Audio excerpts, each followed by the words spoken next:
Jesus performed two miracles in this reading. Both of them display his power over nature.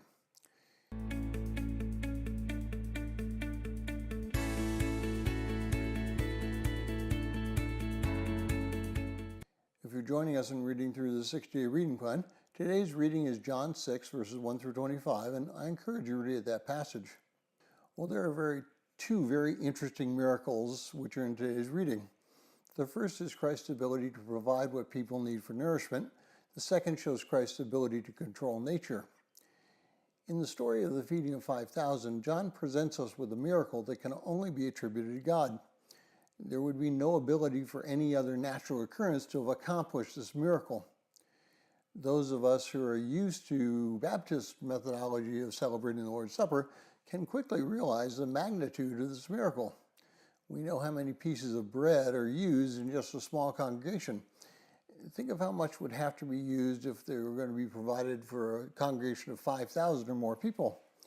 A child surely could not easily carry that amount of food. Therefore, for the miracle to be accomplished, just the way that John wrote, 5 loaves and 2 fish are not going to feed anywhere close to 5,000 people. So again, Jesus presented himself as the provider for all. But what does that have to do with us today? Most of us here in America have more than enough to eat. Most of us, frankly, borderline on gluttony. How can Jesus' miracle be applied to our lives? Well, because Jesus has demonstrated his power over creation, we can pray that he provides for us and provides for us in such a way that we can give more than we are giving now. God has given us the resources in the United States to provide food for a large part of the world.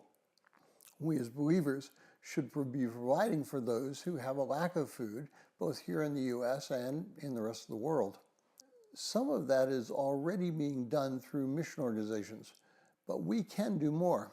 We can begin by recognizing that God desires us to be providers of those who cannot provide for themselves.